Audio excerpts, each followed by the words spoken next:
نبی پاک علیہ السلام نے فرمایا 3 بندے ہیں اللہ پاک انہیں دیکھ کر مسکراتا اور کیا ہوتا ہے فرمایا اور بہت خوش ہوتا ہے. اب وہ 3 بندے کون سے ہیں چیک کرنے ہم ان میں ہیں کہ نہیں. فرمایا نمبر 1 وہ بندہ جو رات کو اٹھے بستر چھوڑے اچھی طرح وضو کرے پھر نماز پڑھنے کھڑا ہو جائے اسے دیکھ کر اللہ پاک فرشتوں سے فرماتا ہے اے فرشتوں بتاؤ میرے بندے کو نیکی پر کس نے اکسایا ہے. فرشتے عرض کرتے ہیں مولا تو بہتر جانتا ہے. اللہ پاک فرماتا ہے ہاں میں جانتا ہوں مگر تم مجھے بتاؤ. فرشتے عرض کرتے ہیں اے مالک کریم تو نے اسے ایک چیز یعنی جہنم کا خوف دیا ہے یہ اس سے ڈرتا ہے. اے اللہ تو نے ان کو ایک چیز جنت کی امید دلائی ہے یہ اس کی امید رکھتا ہے. اے اللہ یہی خوف اور امید ہے جس نے اسے رات کی نیند قربان کر کے تیرے حضور کھڑے ہونے پر ابھارا ہے. اب اللہ پاک فرماتا ہے اے فرشتوں گواہ ہو جاؤ یہ جس چیز سے ڈرتا ہے یعنی جہنم سے ڈرتا ہے میں نے اپنے اس بندے کو اس سے امن بخشا اور جس کی امید رکھتا ہے یعنی جنت کی میں نے جنت اس پر واجب کر دی. رات اٹھ کر جب دنیا سوئی ہو بندہ اٹھ کر تہجد کی نماز ادا کرے اللہ کی بارگاہ میں آنسو بہائے اللہ فرشتوں کے سامنے گویا فخر فرماتا. دوسرے نمبر پر سنو فرمایا دوسرا وہ شخص جو حق و باطل کی لڑائی میں شریک ہوا ثابت قدم رہا یہاں تک کہ شہید ہو گیا یا اللہ پاک نے اسے فتح عطا فرمائی. اللہ اس بندے کو دیکھ کر بھی مسکراتا ہے. جہاد کرنے والے مجاہدین یا تو شہید ہو جائے یا غازی ہو کر لوٹے اللہ کی رضا کے لیے اللہ کی رحمت ان پر بھی چھما چھم برستی ہے. اور تیسرے نمبر پر فرمایا تیسرا وہ بندہ جو رات کو سفر کرتا ہے یہاں تک کہ رات کے آخری حصے میں جب کہیں ٹھہرتا ہے تو اس کے ساتھ والے سو جاتے ہیں مگر وہ کھڑا ہو کر نماز پڑھنے لگتا ہے. اس بندے کو دیکھ کر بھی اللہ پاک مسکراتا ہے. اجتماعی عبادت کے بڑے فائدے ہیں. اجتماع میں آنا محفل میں آنا دعا میں شرکت کرنا بہت اچھی بات مگر اپنی عادت ایسے بھی بنائیں کہ کچھ عبادتیں ایسی کریں کہ میں جانوں اور رب جانے. یہ جو رات اٹھ کر دعا کا لطف ہے رات اٹھ کر جو نماز پڑھنے کا لطف ہے نا جب ساری دنیا سو رہی ہے اور بندہ اپنے رب کی بارگاہ میں حاضر ہے. علماء کہتے ہیں دن کے نوافل کے مقابلے میں رات کے نوافل افضل ہیں کیونکہ رات سکون ہوتا ہے رات رکعت قلبی ملتی ہے. سبحان اللہ رحمت الہی چھما چھم برستی ہے. ہمیں کیا کرنا ہے کہ رات تہجد کی نماز کی عادت ڈالے. رمضان میں بن گئی تھی نا سحری کے لیے اٹھتے تھے تو لوگ تہجد پڑھتے تھے. اللہ کرے کہ یہ عادت بن جائے. کبھی کبھی اگر ہر روز نہیں ہو سکتا تو بس کبھی کبھی کریں. اچھا اگر ایسی کوئی عبادت ہو بھی جائے نا تو سب کو بتائے نا کہ رات اٹھا تھا تو جناب دعائیں بھی کی تو آنسو بھی بہائے. نہیں کبھی کبھی ایسا کیا کرو کہ میں جانوں اور رب جانے. اللہ سے باتیں کیا. میں آپ کو صحیح بتاؤں آپ مجھے ایک بات بتا یہ تو آپ نے سن بھی لیا کہ اللہ کی رحمت کس قدر برستی ہے اس پر. زندگی میں بھی جب کبھی ہم پریشان ہوں اور رات نیند نہ آئے کبھی کبھی ایسا ہوتا ہے پریشانی میں نیند نہیں آتی کروٹیں بدل رہا ہوتا انسان اور اس کروٹ بدلتے بدلتے میں آپ کی جب والدہ حیات ہوگی یا ماشاءاللہ جن کے پاس ماں موجود ہے ماں جیسی ہستی کہاں ملتی ہے. ایک بار اور سن لو دنیا کی بہت ساری چیزیں میرے اور آپ کے پاس ہیں جو ریپلیسیبل ہیں جو بدلی جا سکتی ہیں. موبائل فون لیتے ہیں بڑی خوشی سے لیتے ہیں مگر نیا ماڈل آتا ہے تو لوگ بدل لیتے ہیں. سواری لیتے ہیں بڑی خوشی ہوتی ہے مگر جب نئی سواری آتی ہے تو ریپلیس بدل دیتے ہیں. ماڈل نیا آ گیا بھائی اب وہ پرانی لگتی ہے. مگر یاد رکھو ماں باپ چلے جائیں نا اس کے بعد ماں باپ دوبارہ نہیں ملتے. ان کا کوئی نیا ورژن یا نیا ماڈل نہیں ہے تو ان کی قدر کر لو ان کی دعائیں لے لو. تو بہرحال آپ کبھی کبھی تکلیف میں ایسا ہوا ہو کہ رات کو نیند نہ آئی ہو بے قرار ہو کر ماں کے پاس گیا آنکھوں میں آنسو لے کر کہ ماں میں پریشان ہوں بیمار ہوں یا قرضے میں ہوں یا فلاں پرابلم ہے. ماں نے کیا کیا تھا کروٹ بدل کر سو گئی تھی کہ بیٹا تو جان تیرا کام جانے یا ماں خود بھی بیدار ہو گئی سینے لگایا اور دعا کرنا شروع کر دی. بھائی ہم روئے تو ماں بھی روئی. یہ ہے نا ماں میری تکلیف. ایسا لگتا ہے کہ مجھے کبھی کبھی یہ فیصلہ کرنا مشکل ہوتا تھا کہ تکلیف مجھے زیادہ ہوتی ہے میری تکلیف میں میری والدہ کو زیادہ ہوتی ہے. بیمار میں ہوں تکلیف اسے یہ رشتہ کہاں ملتا ہے. مگر مجھے ایک بات بتاؤ جب میری تکلیف پر رات نیند چھوڑ کر بستر چھوڑ کر میں ماں کے پاس گیا ماں نے سینے لگایا تو اگر میں اپنا بستر چھوڑ کر آنکھوں میں آنسو دیے میری ماں سے مجھے کہیں زیادہ پیار کرنے والے رب کی بارگاہ میں چلا گیا تو اس کی رحمت کیا مجھے مایوس کر دی. میری ماں کے دل میں جو مامتا ہے نا وہ بھی میرے رب نے ڈالی ہے. تو رب کی رحمت کتنی ہوگی.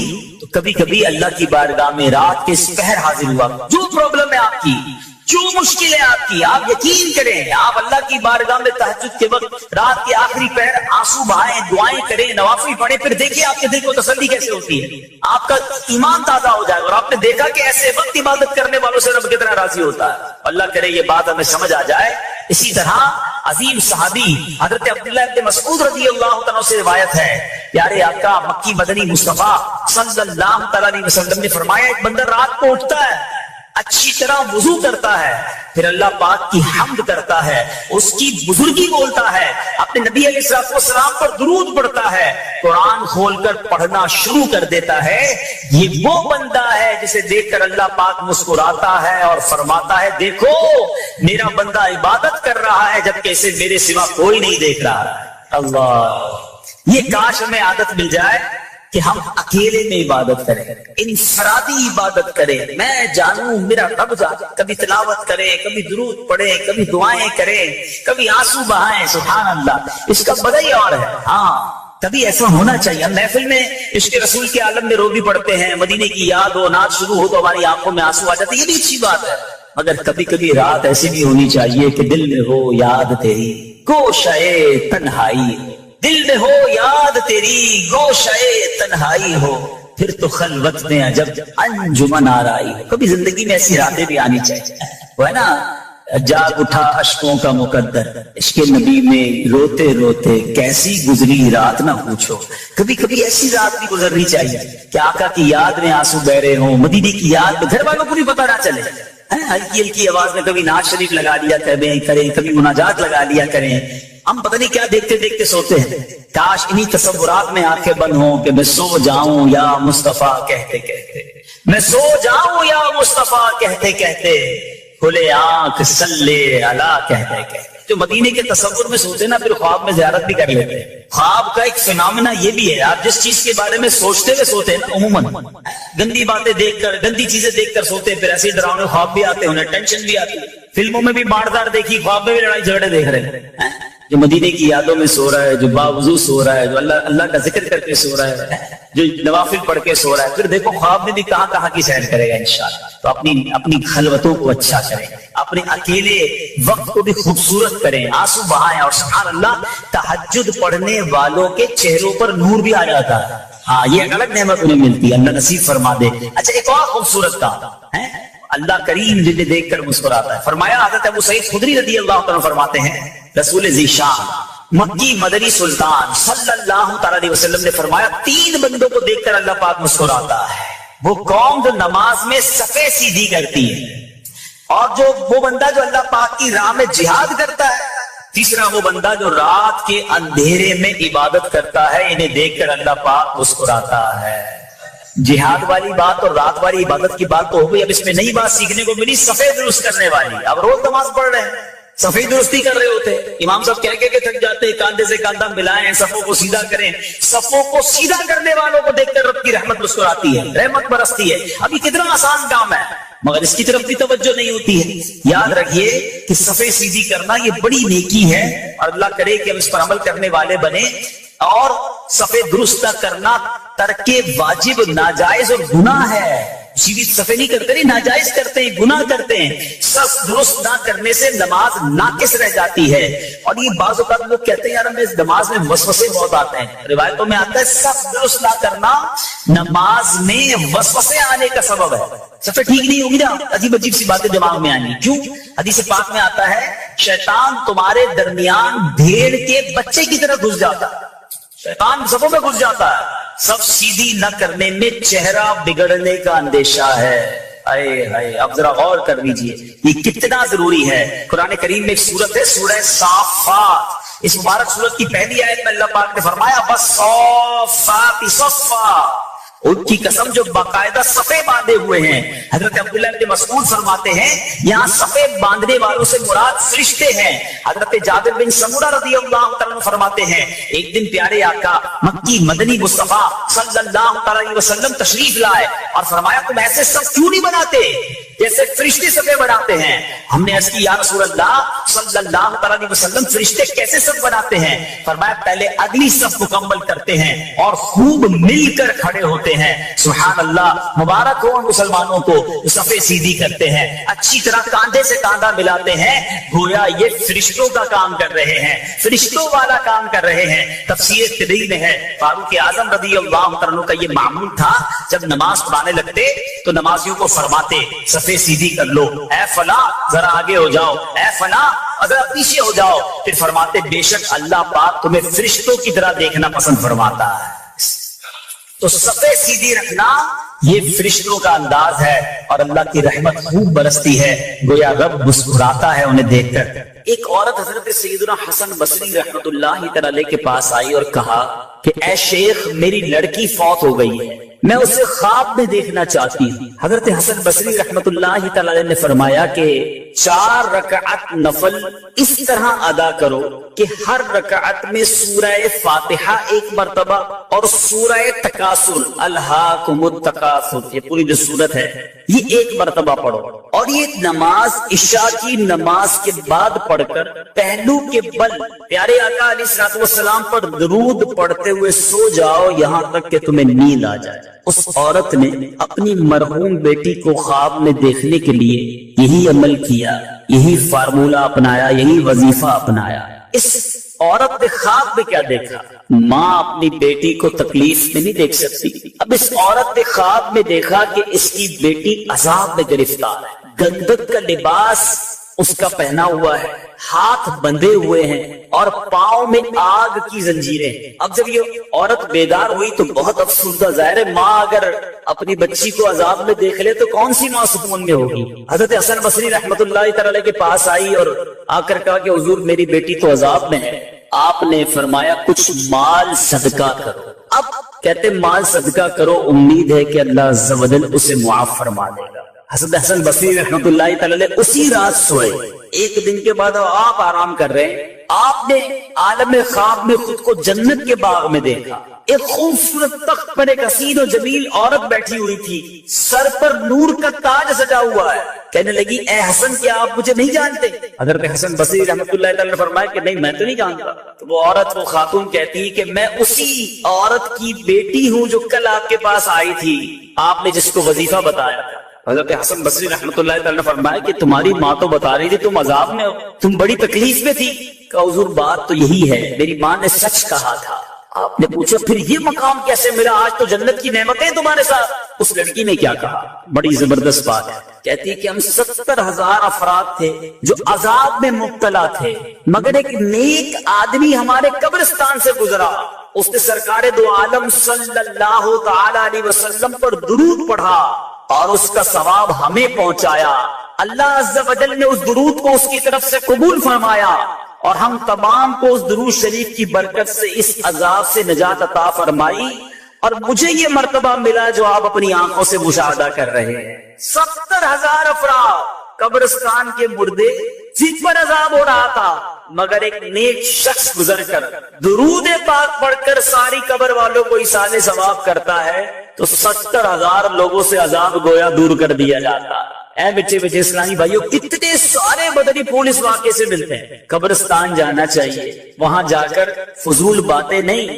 آج کل تو قبرستان میں بھی برے کام ہو رہے ہیں, معاذ اللہ. منشیات فروشوں نے, بہت سارے غلط کام کرنے والوں نے قبرستان کا رخ کیا. ارے یہ تو عبرت کی جگہ ہے, جہاں کسی کی قبر میں عذاب ہو رہا ہے, کسی کی قبر جنت کا باغ ہے, وہاں جا کر تو آنسو بہانے.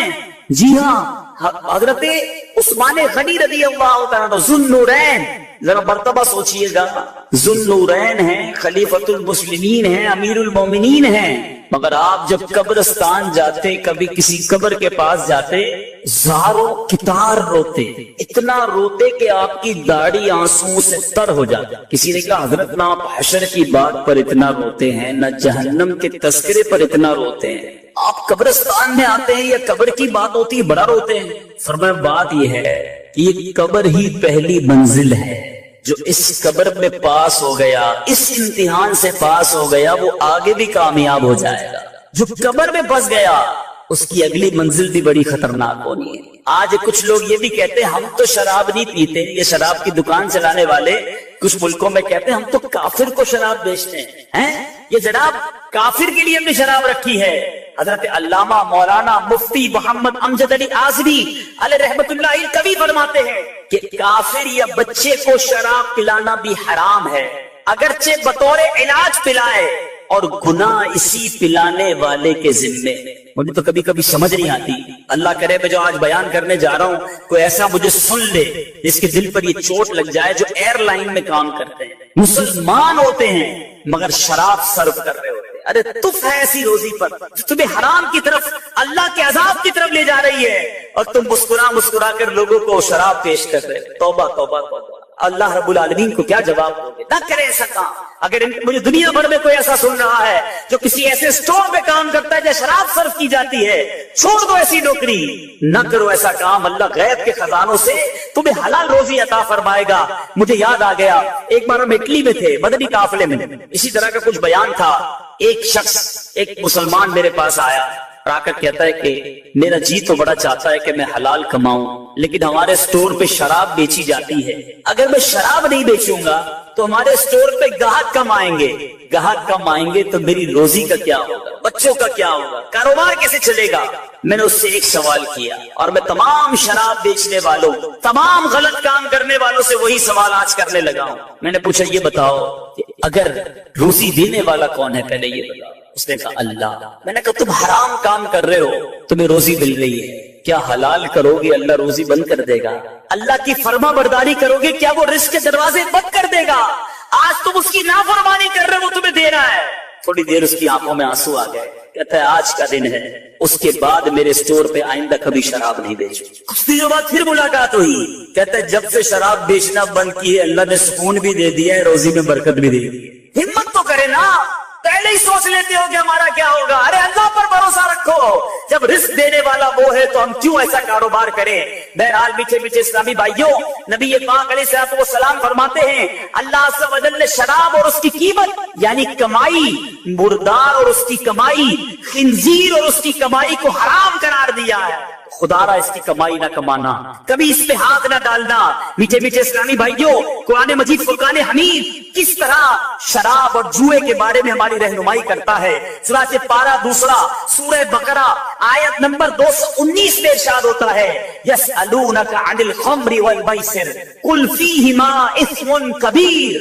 ترجمہ کنز الایمان، تم سے شراب اور جوئے کا حکم پوچھتے ہیں، تم فرما دو کہ ان دونوں میں بڑا گناہ ہے، اثم کبیر۔ آگے فرمایا منافع للناس، اور لوگوں کے کچھ دنیاوی نفع بھی، وَإِثْمُهُمَا أَكْبَرُ مِن نَفْعِهِمَا، اور ان کا گناہ ان کے نفع سے بڑا ہے۔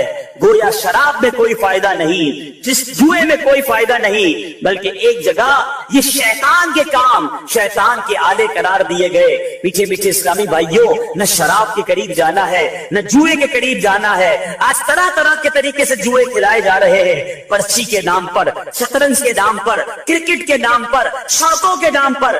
آج بندہ کہتا ہے جناب ٹیلی فون کرتا ہوں اور اپنے پیسے لگا دیتا ہوں، تھوڑی دیر میں پیسے کما لیتا ہوں۔ اے میرے بیچے اسلامی بھائیوں، یہ حرام، یہ جہنم میں لے جانے والا کام ہے۔ یاد رکھنا جوئے کی کمائی بھی حرام ہے، اور ہم نے کئی جواریوں کے گھر بکتے دیکھے، کئی جواریوں کو تباہ و برباد ہوتا دیکھا۔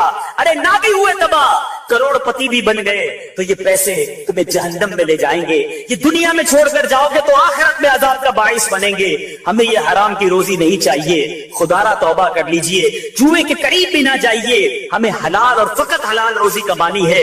نبی پاک علیہ الصلوۃ والسلام شب معراج، میرے آقا جب آسمانوں کی طرف تشریف لے گئے تو پیارے آقا علیہ الصلوۃ والسلام کی خدمت میں 2 پیالے پیش کیے گئے، ایک دودھ کا، دوسرا شراب کا۔ چوائس دی گئی، نبی پاک علیہ الصلوۃ والسلام ان میں سے کوئی ایک پسند فرما لیں۔ میرے آقا علیہ الصلوۃ والسلام نے دودھ کو پسند فرمایا، تو عرض کی گئی آپ علیہ الصلوۃ والسلام نے فطرت کو پسند فرمایا ہے، کیونکہ اگر آپ شراب کو پسند فرماتے تو آپ کی امت گمراہی کا شکار ہو جاتی۔ میٹھے میٹھے اسلامی بھائی، اور نبی پاک علیہ الصلوۃ والسلام نے شراب کی طرف گویا ہاتھ بھی نہیں بڑھایا اور دودھ کو پسند فرما کر فطرت کو پسند فرمایا۔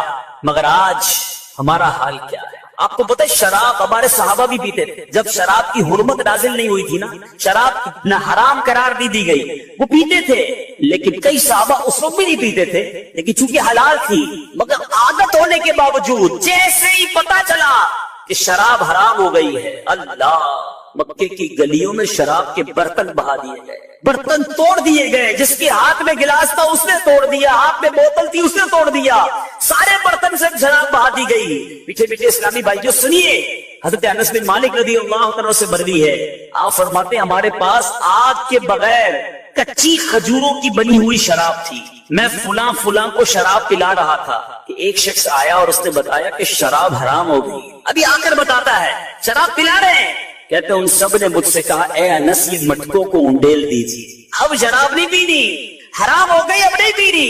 آپ فرماتے ہیں کہ معلوم ہونے کے بعد صحابہ کرام نے اس کے متعلق کسی سے کچھ نہ پوچھا اور نہ ہی شراب کی طرف دوبارہ دیکھا۔ کیسے لوگ تھے، پتا چل گیا منع نہیں چلے گی، آج ہم کو پتا ہے حرام مگر پھر بھی شراب نہیں چھوڑی۔ اور شرابی کیسا عجیب شخص ہے، آپ تو جو یہ معاشرے میں رہتا ہے اسے پتا ہے کہ شراب پینے والے کو ہوش ہی نہیں رہتا۔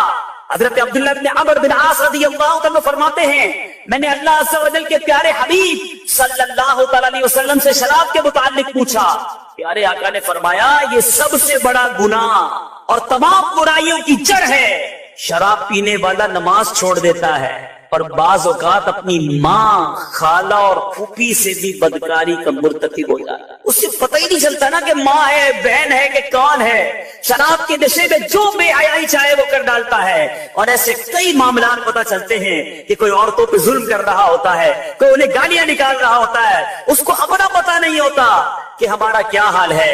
حالانکہ بیچ اسلامی بھائیوں شرابی جو ہے نا اس کی وجہ سے اس کے خاندان کی بھی بے عزتی ہو رہی ہے، اس کا بچہ الگ ڈی مورلائز ہو رہا ہوتا ہے کہ میرا باپ شرابی۔ میں پچھلے دنوں ایک جگہ گیا، مجھے بتایا کہ ہمارے یہاں اتنی شراب پی جاتی ہے، پاکستان کے ایک علاقے کی بات کر رہا ہوں، کہ ایک بندے کو کہتا ہے میں نے اپنی آنکھوں سے دیکھا جو اپنے 5 سال کے بچے کو شراب پلایا، خود پیا اور اب نشے میں اپنے بچے کو شراب پلا رہا۔ مجھے بتائیے کہ ایسے بچے کیسے بڑے ہوں گے جو باپ کی شفقت سے محروم ہیں، باپ سے جب ملتا ہوگا گالیاں ملتی ہوں گی، ڈانٹ ڈپٹ ملتا ہوگا، بیوی الگ پریشان، ماں باپ الگ پریشان۔ یہ شراب ہے ہی چیز ایسی جو پورے گھر کا نظام برباد کر دیتی ہے، اور کئی لوگ اپنی ساری کمائی اس نشے کے اندر ڈال دیتے ہیں۔ صرف شراب کی بات نہیں کرتا، آج ہیروئن کے نام پر، چرس کے نام پر، نہ جانے منشیات کے نام پر ہمارے نوجوانوں کو کدھر لگا دیا گیا، صحت الگ برباد ہو گئی اور جہنم میں جانے والا کام الگ ہو رہا ہے۔ خدا را آج آئے ہو اس اجتماع میں آپ کے آگے ہاتھ جوڑ رہا ہوں، شب برات سب کی بخشش ہوگی، شرابی نہیں بخشا جائے، اللہ کے واسطے چھوڑ دو۔ میں آپ کو بتاتا ہوں میرے رب کی جنت کیسی ہے۔ شراب پینی ہے نا، تھوڑا صبر کر لو، اللہ نے جنتیوں کے لیے جنتی شراب تیار کر رکھی، ہم پیئیں گے شراب انشاءاللہ، مگر وہ شراب پیئیں گے جس کو شراب طہور کہا گیا، جس کو پاکیزہ شراب قرار دیا گیا۔ سبحان اللہ۔ میٹھے میٹھے اسلامی بھائیوں، ابھی میں آپ کو جنتی شراب کے بارے میں بتاتا ہوں، لیکن ایک دل ہلا دینے والی صحابہ کرام کا کال سنی۔ میرے بزرگ بیٹھے اپنی بچی کا رشتہ کرتے وقت کیا چیک کرتے ہیں؟ لڑکا کماتا کتنا ہے، رہتا کدھر ہے، دکھتا کیسا ہے، بس 3-4 چیزیں، زیادہ زیادہ خاندان پوچھ لیا۔ کبھی یہ پوچھا کہ نماز پڑھتا ہے کہ نہیں پڑھتا، کہیں شراب تو نہیں پیتا، کہیں برے دوستوں میں تو نہیں بیٹھتا۔ سنو، صحابہ کرام کا کال ہے جس نے اپنی بیٹی کو کسی شرابی کے نکاح میں دیا، گویا اس نے اپنی بیٹی کو بدکاری کے لیے پیش کر دیا۔ آج کوئی نہیں سوچتا، آج ہمارے نزدیک گناہ وہ برے ہیں جو لوگوں کے نزدیک برے ہیں۔ ارے لوگ کیا کہیں گے کہ شرابی کو بیٹی دے دی، جواری کو بیٹی دے دی، اس لیے، ورنہ برے دوستوں میں بیٹھنے والے کو کون چیک کرتا ہے؟ ارے اپنی بیٹی کا رشتہ کر رہے ہو، دیکھو جس کے ہاتھ میں آپ بیٹی کا رشتہ دے رہے، کل وہ آپ بیٹی کے بچوں کا باپ بھی بننا ہے، باپ کیسا ہوگا؟ اگر وہ حرام روزی لا کر کمانے والا ہے تو پورے گھر کو برباد کر دے گا نا۔ کبھی شرابی سے رشتہ بھی نہ کرے اور شراب پینے والا بھی اللہ کے واسطے توبہ کرے۔ پیچھے پیچھے اسلامی بھائیوں، نبی پاک کا ایک اور فرمان سنیے، دل دہلانے والا بیان، نہ شرابیوں کے ساتھ بیٹھو، میرے آقا کہتے ہیں، نہ شرابیوں کے ساتھ بیٹھو، نہ ان کے بیمار ہونے پر عیادت کرو اور نہ ہی ان کے جنازوں میں شرکت کرو۔ شراب پینے والا بروز قیامت اس حال میں آئے گا کہ اس کا چہرہ سیاہ ہوگا، اس کی زبان سینے پر لٹک رہی ہوگی، تھوک بہ رہا ہوگا اور ہر دیکھنے والا اس سے نفرت کرے گا۔ اب غور کریں، کیا شرابی کی جس کو آپ کہیں کہ بدقسمتی ہے، نبی پاک فرماتے نہ بیٹھو، نہ سلام کرو، نہ عیادت کرو، نہ جنازے میں جاؤ۔ کیا ہم ایسے بنیں گے؟ نہیں، انشاءاللہ ہم رب کی رضا کر کے کام کرنے والے بنیں گے، کبھی بھی زندگی میں شراب کے قریب بھی نہیں جائیں گے۔ زور سے نیت کریں انشاءاللہ کبھی بھی قریب نہیں جائیں گے۔ پیچھے پیچھے اسلامی بھائیوں یہاں ایک اور کام کرتے ہیں، اب شراب کے نام کو چینج کر کے عجیب عجیب نام آ گئے، نہیں جناب یہ شراب نہیں تو وسکی ہے، یہ جناب برانڈن ہے، پتہ نہیں کیا کیا نام رکھے ہوئے، برانڈی ہے، شیمپین ہے، اب تو پتہ نہیں کوئی کہتے ہیں یہ سوڈا ہے۔ یاد رکھیے کہ کوئی بھی گدھے کو گھوڑا بنانے کی کوشش کرے گدھا گدھا ہی ہوتا ہے۔ شراب کا نام تبدیل کرنے سے شراب تبدیل نہیں ہونی۔ ہاں میرے پیچھے اسلامی بھائیوں آج سے صدیوں پہلے دیکھو میرے آقا کی غیب کی خبریں، صدیوں پہلے میرے آقا نے فرمایا میری امت کے کچھ لوگ شراب کا نام تبدیل کر کے اسے پیئیں گے۔ میرے آقا نے اس وقت فرمایا ان کے سروں پر آلات موسیقی بجائے جائیں گے، ان کے سروں پر آلات موسیقی بجائے جائیں گے اور گانے والی لونڈیاں گائیں گی، اللہ عز و جل ان کو زمین میں دھسا دے گا اور بعض کو بندر اور خنزیر بنا دے گا۔ غور کر لیجیے اللہ کے حبیب علیہ السلام نے کتنا پہلے میں شراب سے بچایا، کتنی باتیں ہمیں ارشاد فرما گئے، مگر آج ہم ہیں کہ عمل نہیں کرتے۔ اب آؤ میں بتاتا ہوں میرے رب کی جنت کیسی، کیوں یہ گندی شراب، کیوں یہ اللہ کو ناراض کرنے والا کام کرے۔ ارے شب برات اگر بخشش ہو گئی رب راضی ہو گیا، پھر دیکھو کیا کیا ملنا ہے۔ سبحان اللہ۔ پہلے آؤ میں آپ کو بتاؤں جنت کا موسم کیسا۔ بڑی گرمی لگ رہی ہے نا، سنو میں آپ کو بتاتا ہوں، بڑے بڑے ایئر کنڈیشن میں رہنے والوں سنو، آج دنیا کے ٹھنڈے موسم کو یاد کرتے ہو کہ جناب گرمیاں ٹھنڈے علاقوں میں گزارنی چاہیے، سردیاں گرم علاقوں میں گزارنی چاہیے۔ آؤ رب کی جنت کی تیاری کرتے۔ قرآن کہتا ہے لا یرون فیہا شمسا ولا زمہریرا، ترجمہ کنز ایمان، نہ اس پہ دھوپ دیکھیں گے نہ سردی دیکھیں گے، ٹھٹھر والی سردی بھی نہیں ہوگی، دھوپ بھی نہیں ہوگی، معتدل موسم ہوگا۔ جنت کے درخت کیسے ہوں گے آؤ میں بتاتا ہوں، ترمذی کی حدیث ہے، میرے آقا علیہ السلام فرماتے ہیں جنت میں ہر درخت کا تنا سونے کا ہے، سونے کے درخت ہوں گے۔ اور پھل کیسے ملیں گے؟ سڑ کر نہیں توڑنے پڑیں گے، آج تو پھل توڑنے کے لیے کسی کو چڑھانا پڑتا ہے، آج پتھر مارتے ہو تو پھل گرتا ہے۔ سنو قرآن کہتا ہے وَذُلِّلَتْ قُطُوفُهَا تَذْلِيلًا، ترجمہ کنز ایمان، اور اس کے گچھے جو ہوں گے جھکا کر نیچے کر دیے گئے ہوں گے۔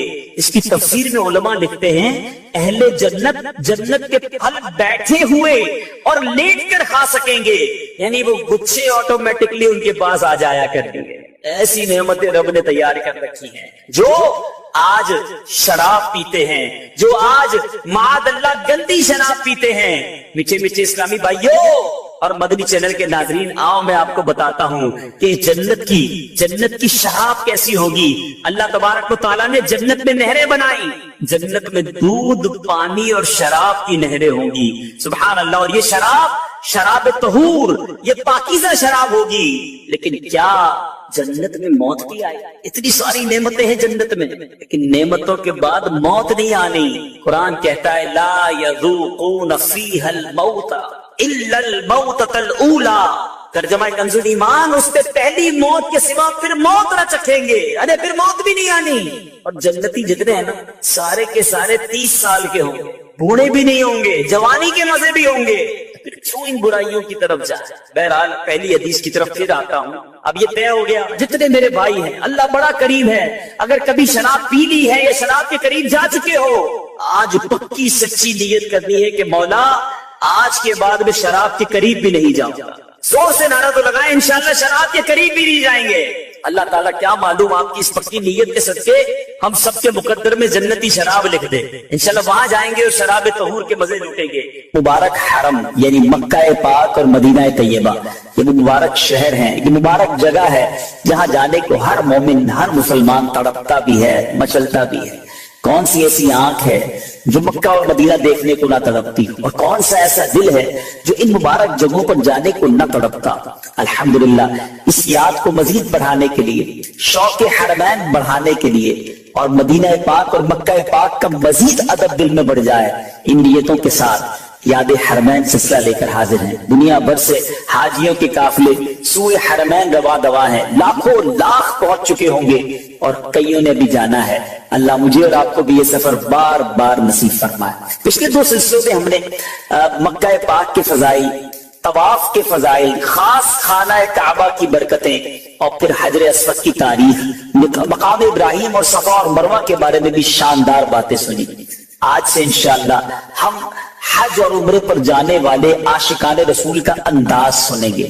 ہم نے بھی تو سفر کرنا ہے نا, تو کیا ہی اچھا ہو کہ عاشقان رسول کے واقعات سن لیں, ان کا انداز دیکھ لیں اور کوشش کریں کہ ان کی نقل کریں, ان کے طریقے پر, ان کے انداز پر. ویسا تو نہیں کر سکتے مگر کچھ نہ کچھ نقل کرنے کی کوشش کریں. وہ کہتے نا اچھوں کی نقل بھی اچھی ہوتی ہے. سب سے پہلے جو میں نے آپ کو روایت سنانی ہے, جو واقعہ سنانا ہے, یہ بظاہر تو درود پاک کی فضیلت کا ہے, درود پاک کی فضیلت بھی پتہ چل جائے گی, لیکن یہ بھی حج کے دوران ہونے والا ایک عظیم الشان واقعہ ہے. حضرت سیدنا سفیان ثوری رحمۃ اللہ تعالی فرماتے ہیں, میں نے دوران طواف ایک عاشق رسول کو ہر قدم پر حضور نبی پاک صاحب الاولاق صلی اللہ تعالی علیہ وسلم پر درود پاک پڑھتے ہوئے دیکھا. ہر قدم اٹھاتا اور درود پاک پڑھتا.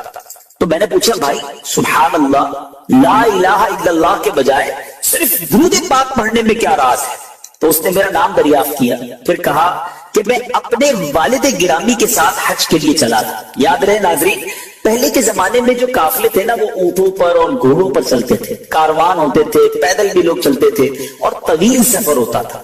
تو وہ کہتے ہیں کہ سفر کے دوران جو ہے وہ میرے والد صاحب کی طبیعت خراب ہوئی اور ایک اور آفت یہ آئی کہ والد گرامی کا انتقال ہو گیا. تو والد صاحب کا انتقال ہو گیا تو چہرہ بھی سیاہ پڑ گیا. قافلے والے آگے چلے گئے اور میں تنہا اور والد صاحب کی میت میرے ساتھ تھی. میں بڑا غمزدہ ہوا, بہت رویا اور میری آنکھ لگ گئی. جب آنکھ لگ گئی تو میں کیا دیکھتا ہوں کہ ایک بڑے نورانی چہرے والے بزرگ تشریف لائے. میرے والد صاحب کے چہرے پر ہاتھ پھیرا, ان کا جو پیٹ پھول گیا تھا اس پر بھی ہاتھ پھیرا, پیٹ بھی اپنی اصلی حالت میں آ گیا. چہرہ جو سیاہ پڑ گیا تھا 14ویں رات کے چاند کی طرح چمکنے لگا. وہ بزرگ جانے لگے تو میں نے انہیں روک لیا اور کہا کہ حضور, اس ویرانے میں, اس بے سر و سامانی کے عالم میں آپ نے جو میری دستگیری فرمائی ہے اپنا تعارف تو کروائیے. کہ تو مجھے نہیں جانتے, میں جناب محمد عربی صلی اللہ علیہ وسلم ہوں. تمہارا والد بڑا گناہگار تھا مگر یہ مجھ پر درود پاک کثرت سے پڑھتا تھا. سبحان اللہ. آقا فرماتے جس کا مضمون ہے کہ جو مجھ پر کثرت سے درود پاک پڑھتا ہے میں اس کی فریاد رسی کرتا ہوں. پھر اس شخص نے کہا میری آنکھ کھل گئی. جب میری آنکھ کھلی تو میں نے اپنے والد محترم کو دیکھا کہ ان کے چہرے پر نور ہے اور جسم بھی صحیح سلامت ہو چکا ہے. اللہ اکبر. وہ کہتا ہے بس یہ واقعہ دیکھ کر آیا ہوں تو اب ہر قدم پر درود ہی پڑھنا ہے. آقا پر درود پڑھنے سے بڑھ کر اور کیا وظیفہ ہو سکتا ہے؟ اے میرے بیچے اسلامی بھائیوں, آپ کو بھی اور مجھے بھی چاہیے اگر مشکلوں سے بچنا ہے, پریشانیوں سے بچنا ہے, قدم قدم پر درود پاک پڑھتے رہیں. چلتے پھرتے اٹھتے بیٹھتے درود پاک پڑھتے رہیں. یقین کریں یہ درود پڑھنا مشکلوں سے, پریشانیوں سے, دکھوں سے, قرضوں سے, بے روزگاریوں سے, بہت ساری پریشانیوں سے انشاءاللہ بچائے گا. یقیناً صلح حدیبیہ کے بارے میں آپ نے سنا ہوگا. مسلمان تقریباً 1500 کی تعداد میں صحابہ کرام ہیں.